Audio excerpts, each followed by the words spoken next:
Sa kaalaman ng ating sponsor, ilang bansa na ang pinapayagan nila ang medical use of cannabis and cannabis extract? Ito pong paggamit ng medical cannabis, kung atin pong pag-aaralan pa, yung mga progresibong bansa po, ito po kanila na po itong talagang pinapractice. Ano kayang alam nung 120 other nations na hindi nag-adapt ng medical cannabis? Ginagamit na po ito sa mga cancer patients. Hindi ka makakain, hinang-hina ka, hindi ka makatulog.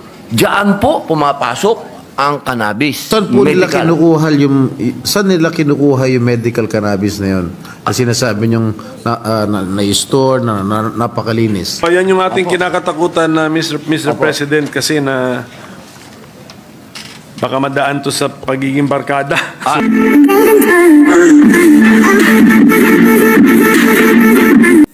I move to resume the period of interpellation and recognize the sponsor, Senator Robin Hood Padilla, and to interpellate our minority leader, Senator Aquilino Cocopimentel III.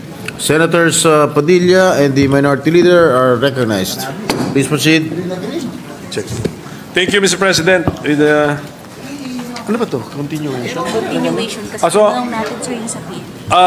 I think I have already conducted my Preliminary. initial interpellation on this measure maybe a couple of years ago. months ago. Okay, so this is just a continuation, Mr. President. Okay, klaruhin po natin. This is itong ating panukala, papayagan natin ang medical use of cannabis and extracts, cannabis extracts. Yun po. Opo, opo. Hindi po natin papayagan ang recreational. Hindi po. Opo, sige po. Tayo po ay kontrang-kontra po sa recreational. Correct po. Ngayon, yung mga medical use ng cannabis ay per scientific study, ano-ano po ang possible medical use of cannabis? Opo. Dalawang klase po kasi, gusto ko pong maging malinaw po sa ating mga kababayan na ang cannabis po ay meron po itong dalawang masasabi po natin laman. Opo, ito po yung tinatawag natin na CBD at yung THC. Ito po. Yung CBD, marami po itong pinagagamitan. Halos sa lahat po. Basta meron kang tinatawag na pagmamaga sa katawan mo. Maging ito ay sa loob ng katawan mo o sa labas ng katawan mo, ito po ang masasabi nating gamot. Pwede mo itong ipahid, pwede mo itong ipatak. Lahat po ng maga sa katawan mo, yun po ang kanyang pwedeng pagalingin. Yun naman pong THC, ito po yung tinatawag natin na wonder. Sapagkat ito po, meron na po mga ginawang pag-aaral po dito na ito po ay ginagamit na doon po sa mga may cancer, sa mga meron pong malulubhang sakit. Ito pong paggamit ng medical cannabis, kung atin pong pag-aaralan pa, yung mga progresibong bansa po, ito po kanila na po itong talagang pinapractice. Kung pag-uusapan po kung evidence-based po, ito po talagang ginagamit na po ito sa mga cancer patients. At alam niyo po, Ginoong Pangulo, ito pong medical cannabis, kayang-kayang ma-afford ng ating mga kababayan. Alternative medicine po ito. Ito po yung halimbawa, kung ikaw po ay may cancer, pagkatapos mong ma-chemotherapy ka, hindi ka makakain, hinang-hina ka, hindi ka makatulog, diyan po pumapasok ang cannabis.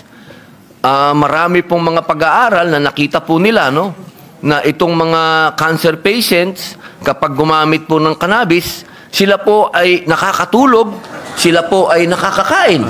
Opo. Ganon din po nung nangyari po ito sa California, Ginoong Pangulo, noong panahon po ng kasagsagan ng AIDS. Ng AIDS po, ano? Meron po silang nakitang isang grupo na bakit itong mga may AIDS na ito, hindi sila namamatay kaagad, hindi po sila pumapangit, hindi sila namamayat. Kaya tinanong po sila kung anong ginagamit nila. Ang sinabi po nila, cannabis. Kasi sila daw po ay nakakakain at nakakatulog. Kasi yun daw po din ang epekto ng AIDS. Ano? Kapag may AIDS ka, hindi ka rin makakain, hindi ka rin makatulog. So lahat po ng mga tinatawag po ng mga grabing sakit, ay ito na po talaga ang ay binibigay, yung cannabis po. So, lahat po nung ibinahagi sa atin ng ating sponsor, lahat po ba yun ay mababack-upan natin ng isang study na peer-reviewed study? Yung pumasa na sa mga standards ng international level na hindi ka lang basta-basta nagpapublish, rini-review ka ng mga dalubhasa din sa parehas na topic eh.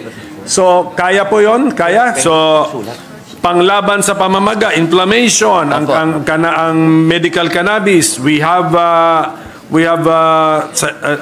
can support that with a scientific study na peer-reviewed. Tama po. Opo. Yung benepisyo ng medical cannabis sa cancer, ano ba isa? Mga malubhang sakit. Marami po. Epilepsy? Pati kasama? Epilepsy po. Epilepsy, Autism, dementia. Okay, autism. Opo, neurology, infectious diseases, neuropathic pain, gastroenterology, oncology. Ito po lahat nito, Ginoong Pangulo, ang binabanggit ko po. Alam naman po natin na ang bansang Israel at ang bansang Canada at ang bansang Amerika po, no? Masabi ko lang di po Amerika, kahit nasa federal, hindi pa po sila approve, ano? Pero ginagamit na po nila yung medical cannabis din po, ano? Ang hindi po kasi approve sa Amerika, yung pong sa mga state yung recreational. Opo. Pero yung medical po, Opo. yan po ay katanggap-tanggap na po yan. Opo. Lahat po yan, evidence-based na po yan, may science na po yan. Katunayan po, ito pong mga research, ito po, no, Cannabis for Pediatric Epilepsy, National Library of Medicine. Ito po ay noong January 2020. Ito din po yung isa, Medical Cannabis for Children, Evidence and Recommendations, Canadian Pediatric Society. Ito po. At dito din po sinabi, no, use of cannabis and other pain treatments among adults with chronic pain in U.S. states with medical cannabis programs. Ito din po, no, the health effects of cannabis and cannabinoids, National Academies of Science, Engineering and Medicine, Washington, D.C. At meron din pong Toward Medical Cannabis Education in Israel, National Institute of Health, Israel. Lahat po ito, mga aking Ginoong Pangulo, lahat po ito ay nagsagawa ng kanilang research po at studies. So, kung meron po nakikinig sa atin ngayon na gustong ma-access yung mga studies na yan, para i-check niya mismo sa sarili niya, babasahin niya. Ito po ba ay hawak na ng ating committee? Kaya nilang mahingi yan sa ating committee?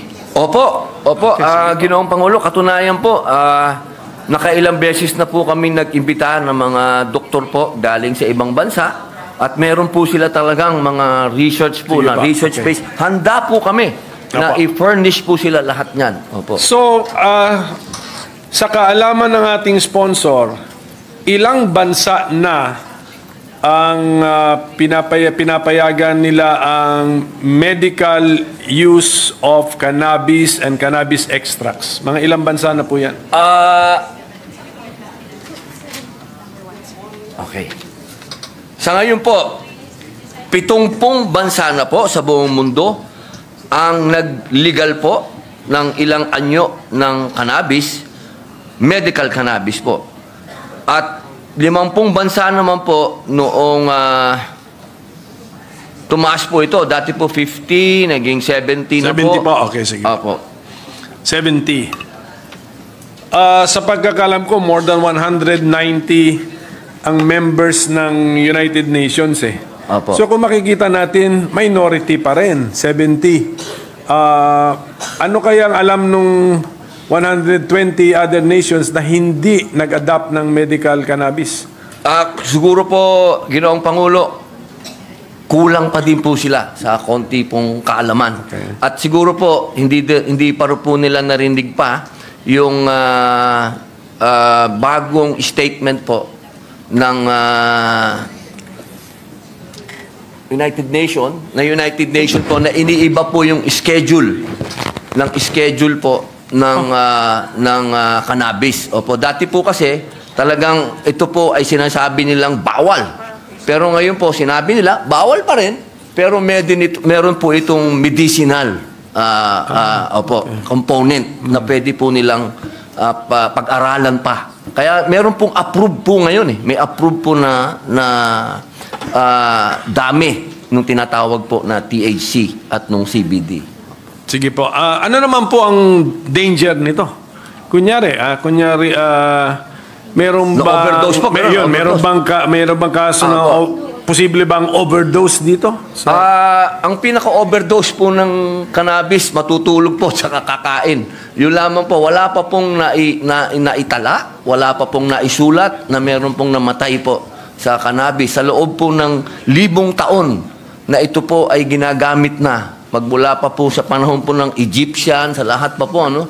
Wala pa pong na-record po na namatay po sa cannabis.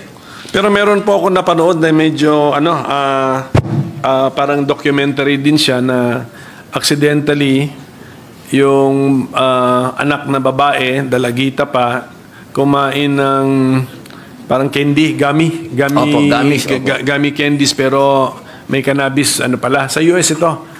At siyempre, tirinato niyang candy yun. So, naparami ang kain niya. Opo. Kinailangan siyang itakbo sa hospital eh. So I think the overdose is more than just getting sleepy and having a good appetite.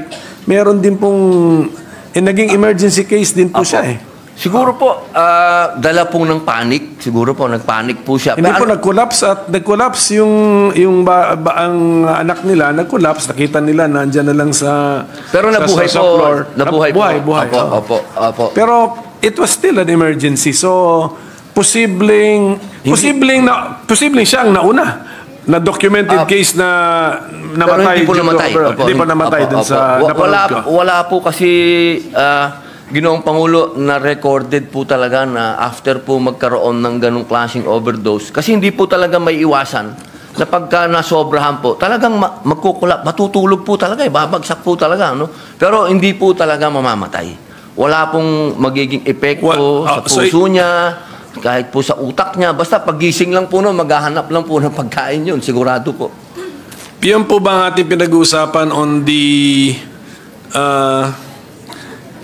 ano matawag mo dyan? Dangerous? On the dangerous side effects of overdosing on medical cannabis or adverse effects, cannabinoids. Apo.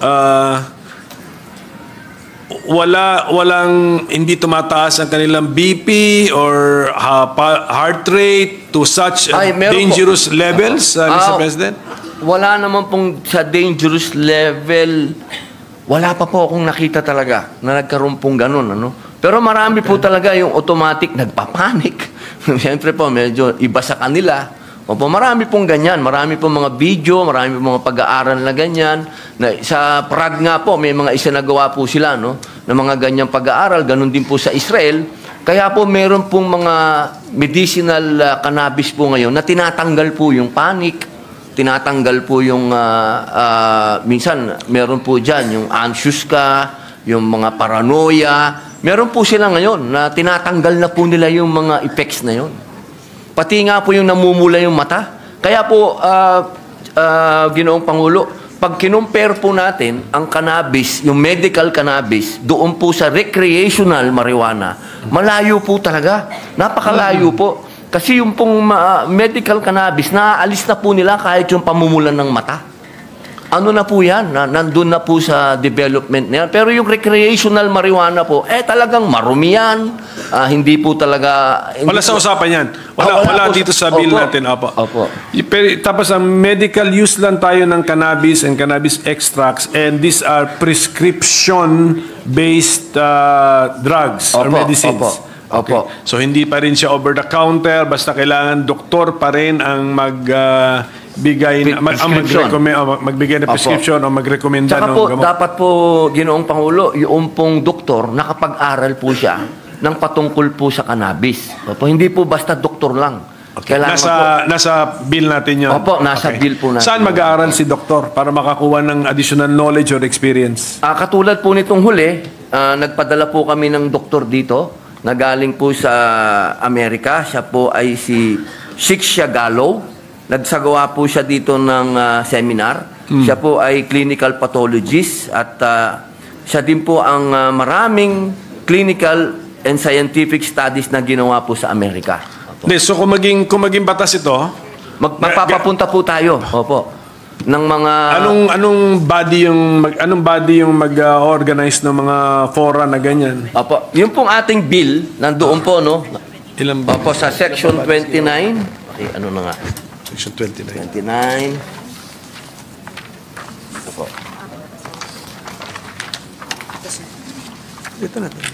Ito po, basahin ko po, Ginoong Pangulo. Section 29, Training of Medical Cannabis Physicians, Pharmacists, and other allied medical and healthcare professionals. The PMCA, the Philippine Medical Cannabis Authority, shall develop an appropriate training program for physicians, pharmacists, and other allied medical and healthcare professionals on the following topics: D. Pharmacology of cannabis, contraindications, side effects, adverse reactions, overdose prevention, drug interaction, dosing, routes of administration, risk and benefits, warnings and precautions, abuse and dependence, and other related topics. Completion of the program shall be precondition for the physician, pharmacists, and other allied medical and healthcare professionals as may be licensed to prescribe, dispense, and administer medical cannabis to qualified patients. Yes, meron pala tayong ginagawang o itatayong Philippine Medical Cannabis Authority. Yun po yun. Opo, yun po sana ang atin pong panukala. Ito po ay binasi po natin sa bansang Israel at sa akin po kasing palagay, yun po yung pinakamagandang model po, no? Sa usapin po ng sa lahat po ng klase ng usapin, sa pagtatanim, sa law enforcement, sa lahat na po, pati po sa dispensary. Sila Yung na abuse, po. yung abuse po, na-anticipate natin yun? Opo, na opo. may kakuntsaba kang doktor, na best friend mo, kaibigan mo, pwede ba to maabuso, and then meron na ba tayo linagay na penalty to discourage abuse and misuse of prescription? Opo, sa section 25 po, sa Prohibited Acts, medyo mahaba po ito, sige po. Ginoong Pangulo. Pero nandito po lahat kung ano po yung mga po pwede nilang, halimbawa po, yung doktor ay dumiskarte po, malaki po ang kanyang pananagutan. Opo, malaki po ang kanya pong parusa. Opo. Marami po Yan ito. lang naman, yan yung ating kinakatakutan na Mr. President, kasi na baka madaan to sa pagiging barkada. Opo. Naintindihan po natin yun. Opo. Pero pwede pong palawakin po, Ginoong Pangulo, makapag-explain lang po ako. Sige po. Opo. Yung po sa usapin ng abuse, ito po naman ay yung natutunan ko lang po ito sa Prague. Maiksi lang po ito, Ginoong Pangulo. Kasi po sa kanila, ang kanila pong definisyon ng medical cannabis, pati po yung mga usapin na nag-aabuso nito, kasama po dun sa medical cannabis. Kasi po, ang kanila pong prinsipyo, imbis na yung kanilang yung nagda-drug abuse po, halimbawa, yung nag-recreational marijuana po, kung hahayaan nila na gumamit ito ng recreational na marijuana na marumi, na hindi alam kung saan galing, yung pong pasyente, ang tawag ko po sa na nagmamarijuana, pasyente po, ano? Yung pasyente po, ang kanyang kinukonsumo, magiging sakit pa. At kapag nagkasakit siya, Correct. problema pa ng Estado. Correct. So sa Prague po, ang kanila, pagka meron silang alam na itong taong ito, may problema siya ganun, ginagamot po nila sa pamamagitan po ng medical cannabis. Para po yung tao ay unti-unting magbago, unti-unting mawala doon sa pang-aabuso at malinis yung kanyang nakukuha. Kasi ang importante po dito, malinis. Ito pong medical cannabis kasi pharma grade po siya, pharma grade. With the Grade. permission of the Minority Leader, nais ko lang pong magtanong isang katanungan lang Apo, apo. Senator Padilla. Sinabi niyo po yung recreational marijuana ay marumi. Opo. Paano niyo ho sinabi na bakit niyo po binanggit na marumi ang recreational marijuana? Opo, at yan din po ang mga unang naging katanungan ko po bago po ako nagpunta ng Israel at ng Prague. Kasi ako po ay tiga Cordillera. So alam ko po kung ano po yung recreational marijuana. Ito po kasi ay naitatanim lamang po ito sa bundok, wala pong nagbabantay. Ito po ay may mga tinatawag po nating mga insekto, may amag, lahat na po ng klase.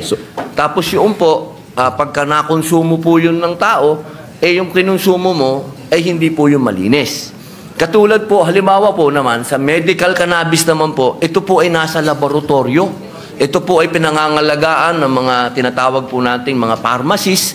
Ito po ay talagang controlled po, no? Wala pong amag, walang insekto, talaga pong napakalinis po. So saan nila kinukuha yung medical cannabis na yun?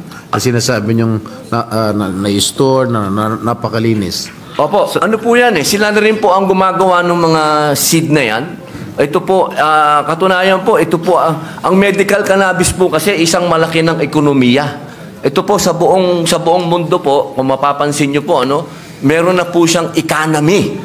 Actually, ilang bilyong piso po, ilang bilyong dolyares po itong economy na to. Kaya po yung mga seed po nito, meron po itong mga may-ari. Meron po, may mga exclusive na may-ari po itong mga seed na to. At ito pong mga seed na to, pinagsama-sama na magagandang parte ng ibang plant. Okay. Opo. Okay, galing po ako rin nung nakaraang buwan sa Netherlands, sa Amsterdam, at nakita ko na talagang talamak, legal. Yung kanilang pagbenta ng marijuana doon. Pati yung sa convenience store, pwede ka bumili. Kahit may biskwit o cookies na may laman na cannabis. Minsan meron mga nagro-rolyo ron na talagang iba talaga yung amoy na talagang legal ang pagbebenta ron sa Amsterdam. May tuturing niyo ba yan maruming marijuana? Marumi po at sobra. Bakit na-incorporate nila sa biskwit na isasalang nila sa biskwit yun? Ibig sabihin yung binibenta nilang biskwit na may halong marijuana, marumi rin yun? Hindi naman po sa usapin ng marumi na ibig sabihin lang po, hindi lang po siya pharmaceutical grade. Kasi ang hinahabol po natin talaga dito, Ginoong Pangulo, pharmaceutical grade po talaga. Dumaan po talaga sa mga laboratorio talaga na talagang kalinisan po ang kanila pong number one na talagang pinapatupad. So, kasi po, Ginoong Pangulo, yung sa Netherlands po, recreational din po yun Talagang, hindi naman po. naman. Opo. Pero yung nagtataka lang ako, dahil iba sinasama sa brownies, sinasama nga sa cookies, sa biskwit. Kung kinonsume ng tao yon, ano mangyayari? Magiging high ba sila o? Depende po. Kasi ang cannabis din po, iba't iba na rin po siya Meron sigurado po, ma-high siya.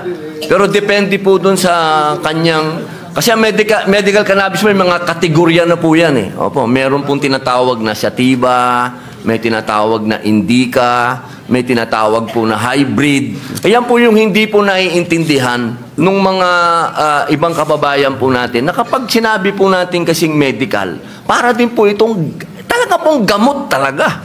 Nakatikim na ba ho kayo ng biskwit na may cannabis? Ano muna? Ano ba yan? I invoke my right for...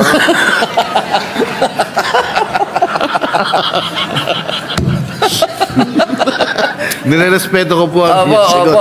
baka makakontempt ako dito, ha? Thank you, Minority Leader. Maraming salamat po. Thank you. Pero yung mga tinanong po ng ating presiding officer, yung biscuit, brownies, these are recreational use of cannabis o marijuana. Bawal. Sa Pilipinas. Actually po, Ginoong Pangulo, yung nagiging recreational lamang po ito kasi hindi po controlled yung milligrams. Kasi ang kaibahan po talaga ng medical cannabis, meron po siyang medical doctor na pag-aaralan ka po kung gaano kataas yung milligrams o grams na ibibigay sa'yo. Yun po ang kaibahan. Yun po kasing mga nilalagay po sa, sabi nyo nga po, cookies o cake o yung mga yan, wala pong... Recreational po yan. Opo, Klaruhin natin, bawal yan. Opo, talagang amats na lang po yun. Kahit pumasa itong panukalang ito, we will never see na may bake shop dyan, na may... Ay, bawal po. Bawal po. Yung recreational po, kahit hindi siya sinisigarilyo, hindi siya ini-smoke, bawal yun kasi recreational yun, okay? Opo. At saka ito po medical cannabis, yung final product ay dapat FDA approved pa rin. Okay po. Pasaklaro po lahat yun. Opo. Ang problema po, meron din po kami na research kasi na mga adverse side effects or mga dapat katakutan din natin na mga long-term effect na hindi ba to? Kasi yung binanggit po nating sponsor na tinutulungan nila sa Prague yung mga na-addict sa marijuana, so therefore addictive siya. Hindi po. Hindi ba? So hindi ba nakakatakot yun? Ginagamit po siya to cure. Kasi halimbawa po, hindi lang po sa na-addict po, kung saan po na-addict, halimbawa na-addict po sa opium o sa mga sa opioid, sa alcohol, ay ito na po talaga yung kanilang pang-treatment. Okay, Opo, treatment to... Kasi wala po siyang To stop Wala or po cure siyang- the addiction, the so-called... Opo, wala But po. was there also an addiction to marijuana use? It's more addictive than marijuana. Wala po akong sa akin pong sa akin pong matagal na pag-aaral ng patungkol sa cannabis. Wala pa po akong nakilala na masasabing naging addict sa cannabis. Sa alak po, marami akong nakita. Ang meaning ng addict talagang yung hindi Talamak po, na niya makontrol yung desire niya o nanginginig na siya, hindi na siya makafunction ng normal dahil kailangan niyang niya yun. makakonsumo. Opo. So, wala po kayong na-meet. Ay, wala pa po ako. Or lahat ng na-meet yung nag-invoke ng right against self-incrimination. Ayun ba? Hindi po, karamihan po. Hindi naman po, Ginoong Pangulo, kahit po sa mga rehab po, kahit po sa mga rehabilitation center, hindi po kailanman naging issue ang marijuana. Ang laging issue is shabu, alak eh. Sige. Opo. Sige po, posible din ba, meron kasing may nagsasabi pwede rin dahil sa long-term use, maybe kahit recreational or kahit medicinal, pwede rin magkaroon ng cognitive impairment. Ibig sabihin nun yung siguro, mas madalas ka na makalimot, yung memory mo, nababawasan na, yung alertness mo. Pwede pong mangyari din po talaga yun. Pwede din po. Sabi po ng mga experts natin dito, pwede daw pong mangyari yun. Okay. Pero kung ang isang medical cannabis patient po ay sumusunod sa doktor niya at ginagawa niya po lahat yung inuutos ng doktor niya, imposible pong magkaroon siya ng ganung diferensya. Apa. Yung mga pwede pong magkaroon ng ganun, yun po yung mga walang disiplina at hindi po sumunod sa doktor nila. Sige po, Mr. President. So, yun lang ang kailangan natin bantayan, yung abuse. I think, ilang bodies ang kailangan natin makreate para masiguro nating hindi maabuso yung sistema. So we have already the PMCA, ano pa? Dito po sa ating pong panukala, sa ilalim po nung, isa lang po siya, Section 5, Philippine Medical Cannabis Authority. Pero siya po, under supervision din po siya ng DOH po. Parang sa Israel po, nung pumunta kami sa Israel, ang una pong sumalubong sa amin, yung Department of Health po nila, tsaka po kami pinakilala doon sa kanilang Cannabis Authority. Opo. Parang ganun din po, Ginoong Pangulo. Meron pa pong Medical Cannabis Advisory Committee. So, Opo.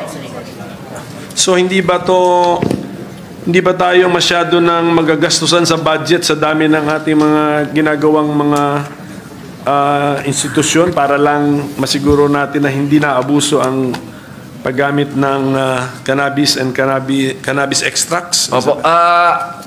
Sa totoo lang po, aminin ko po sa inyo, Ginoong Pangulo, ako po ang naglalagay ng safeguard po dito.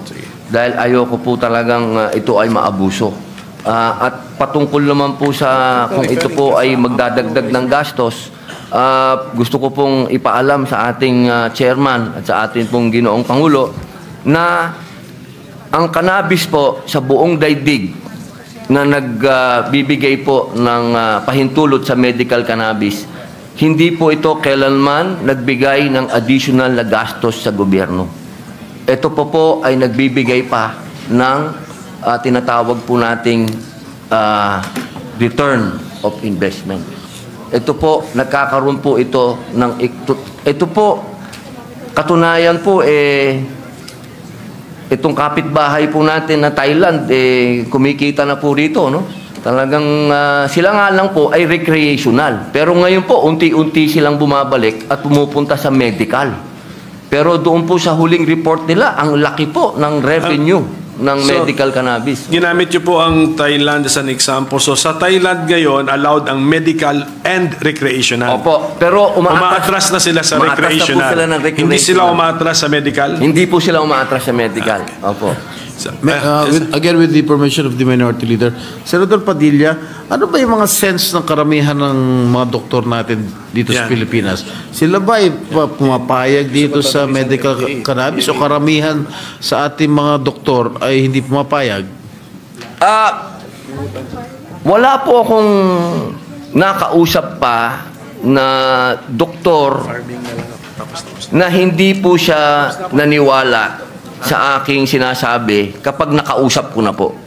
Okay. Yung mga hindi po natin nakakausap at hindi po nakakarating sa kanila, yung mga magagandang balita patungkol sa medical cannabis, talaga pong sarado. At lagi ko naman pong sinasabi sa kanila, Ginoong Pangulo, ganito lamang yan Pinapayagan natin yung fentanyl, pinapayagan nyo yung Demerol, pinapayagan nyo lahat yung matitinding droga na yan, pero itong medical cannabis, ayaw yung payagan. Yun lang pong lagi kong sinasabi. Meron na ba ho kayong mga nakausap na doktor at nakumbinse na pumayag dito sa medical cannabis? Ay, marami na po. Ito pong nakaraan naming seminar, ilang doktor yun? 40 po. Nung nakaraan pong nag-seminar po dito, yung doktor po namin na expert na galing po sa US, 40 po na doktor ang nag-seminar.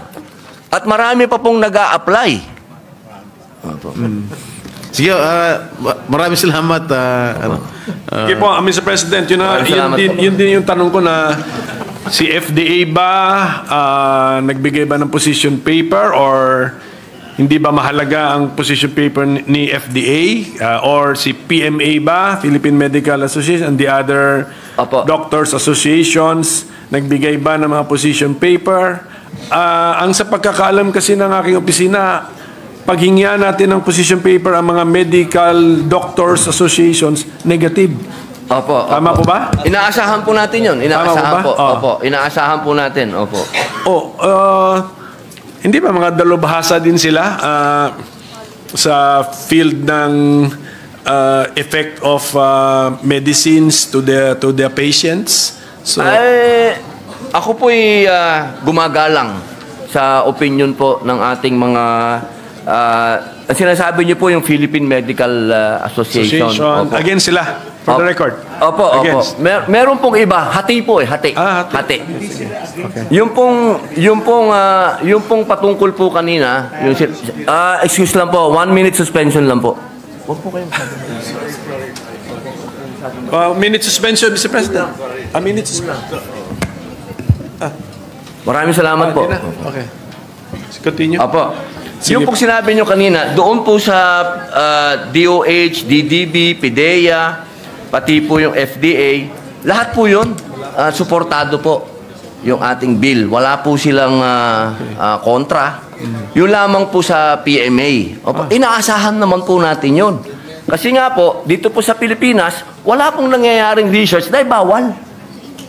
Di ba po? Yun lang po yung logic nun eh. Bawal kasi, wala tayong magawang research. Pero kung ang research po natin, papayagan po tayong mag-research, magkakaroon po tayo ng sarili. Kasi lahat po ng hawak nating research, galing po sa ibang bansa. Pero yung na-access po ng ating sponsor and even the author ng mga studies, na-access din po yan ng ating mga doktor. And yet they are unconvinced. Opo, yun So, po ang how do we explain that, Mr. President? Ang karamihan po sa kanila, ang sinasabi, wala po tayong sariling research. Wala po tayong sariling research. Ang sinasabi po nila, ang research na yan galing sa ibang bansa. So, kung papayagan lamang po tayo. Karamihan ng mga pills na inapprove ng FDA, kahit yung study yata nung effect ng mga pills na yun, foreign studies po yun, sinasabit lang po sa FDA yun. Opo, yun nga po ang hindi natin. So hindi po ako makapaniwala na yun po yung dahilan na wala lang Philippine research. Baka ano po kaya sa hearing po natin, ano po ang nasabi nilang dahilan? Yun po. Research? Lack of a Philippine-based research? Yun lang yung dahilan yun po nila? ang naririnig ko lagi. Pati po sa mga ibang resource speaker po natin, marami po silang, kasi tama naman po yung kanila. Sa totoo lang po, Ginoong Pangulo, ako po ay sumasang-ayon na dapat magkaroon po tayo ng sarili nating research. Kaya po sana, sa pamamagitan po ng panukala na ito, para po magkaroon ng katahimikan po ang lahat, magkaroon po ng kapayapaan ng loob, magkaroon din po tayo ng research patungkol po dito. Opo. Kung magre-research ba ngayon using, siyempre, cannabis extracts, takot ang institution na nagre-research kasi bawal. Opo. Dito lang po sa So, tabi ko. kailangan muna itong batas nito even before that research to be done. Pero ang batas na to kasi legalizes already the use of medical cannabis. So, parang pointless. Hindi po, sarili po nating research para po makumbinsi po natin. Kaya nga, ang posisyon po ba ng ating sponsor ay walang maka-research na Philippine-based research, Philippine subjects siguro, Philippine-based subjects on medical cannabis, cannabinoids, cannabis extracts. Kasi kung wala itong batas na ito, bawal yung mga raw materials na ginagamit nila. Pero itong batas na ito allows already the use of medical cannabis, making that research practically pointless. Kasi po, ang pinupunto ko po, Ginoong Pangulo, yung po kasing posisyon ng mga hindi po sumasang-ayon. Kailangan po silang ma-at peace. Ma-at peace po. Ma-at peace lang sila kung magkakaroon po ng research na tayo po ang gumawa. Kasi meron po namang mga... Okay, Meron naman po kasing mga research na po na naisagawa na po doon nga po sa mga progresibong bansa na katanggap-tanggap na po. At sinasabi pa po ng United Nations na ito na po talaga yung schedule niya. Okay, sige po. Ito na lang po, just a few more questions na lang. Yung bago tayo, kunyari maging batas na po ito, bago talaga magamit yung medisina na may cannabis or cannabinoids or cannabis extract, or bago to mabenta sa publiko, ilang lisensya ba ang kailangan makuha nitong medisina na ito bago siya maging available sa publiko? Magandang tanong yan. Kasi hindi namin mabilang sa dami ng steps dito po. So, sa totoo lang po, Ginoong Pangulo, ako po lahat ang gumawa ng steps na yan. Dahil gusto ko po talagang makasigurado na hindi po ito Maabuso. maaabuso. Opo, pero handa po akong tumanggap ng amendments po ng ating mga kasama. Pero Sige ako po talaga, ang posisyon ko po, Ginoong Pangulo, higpitan. Sige pa. So takot din po kayo. Opo. So mayroon din kayong parang alinlangan. Wala pong alinlangan, takot lang po na baka ayoko po kasing maging recreational. Yun lang po ang takot ko. Ayoko pong maging ang daan, I think- ang bill na to maging daan para ang Klaro. iba ay gawing recreational ito. Ayoko po. Klaro po tayo, hindi wala sa ating interpellation hindi sakop ang recreational. Opo. Never. So ito po ang last issue ko na lang, Mr. President. Napansin namin na pinagbabawal pa rin sa bill natin. Although ang objective ng bill is to make medical marijuana or cannabis use legal, pinagbabawal natin ang planting of marijuana plants even for the purpose of using the plant for medical purposes. Medyo Opo. doon po ako nagtataka kasi pina-research ko po sa staff ko. Meron tayong mga approved herbal medicines, ampalaya, ano pa ba? Kahit sa bawang, Moringa. based sa bayabas, Moringa. moringa, allowed. So allowed the medicine, allowed ka mag-plant for that. Ngayon ito, i-allow natin pero bawal ka mag-plant. Ano po ang ibig sabihin nun? Yung author natin, meron siyang danger na nasisense. Opo, ang sinasabi po kasi parang ganito po yan bago po maging full grown po kasi yung cannabis, mga 6 months po. Ang sinasabi lang po natin doon, halimbawa pumasa po yung batas, hindi pa po tayo pwedeng magtanim kaagad. Kailangan magkuha muna po tayo ng knowledge para po gawin yung medical cannabis. Kasi ang alam po natin sa ngayon, Ginoong Pangulo, ang knowledge po natin, yung recreational. Yung po alam, ayoko po yun Kailangan po, ang gusto po natin kasing makuha yung knowledge ng medical cannabis. Ilang buwan muna po yun bago mag-produce. So sa una po siguro, mag-import muna po tayo doon sa gumagawa po ng best practices. Halimbawa po sa Canada, sa Amerika, o sa Israel, kung ano po yung papayagan ng FDA. Habang ginagawa po natin yung atin. Kasi ayoko naman pong habang buhay tayong nag-i-import. Kasi hindi din po tayo kikita doon sa economy niya. Kasi may economy po siya Sige po, ako I just want to be consistent na kung talagang i-legalize natin ang medical use of cannabis, we should regulate the planting of pwedeng marijuana plantations for that particular Opo. legal purpose. Naging Yes, legal sir. kasi. Opo, So, tama po. yan lang po Opo. yun. If that should be possible. Pero kung Opo, opo. natatakot ka dahil sasabihin mo nasa Pilipinas ka, so naintindihan ko po yun. Pero it's also time for us to also parang level up. Opo, Na opo. dapat law enforcement, kasi puro law enforcement ditong nandito sa mga Opo. safeguards po natin So Ako po naglagay. kung wala tayong tiwala doon sa safeguard na yun sa farming, sa planting, bakit tayo magtitiwala ngayon na the other safeguards against abuse will work? Opo. So it's either we trust that our safeguards will work or do not trust that they will not work, di ba? So yun lang po yun, napansin ko po yun. Kasi pati farmers natin, i-deprive natin sa isang legal activity or legal economic activity. So yun lang po yun. Kung pwedeng mabalikan lang po ng ating Opo. ano.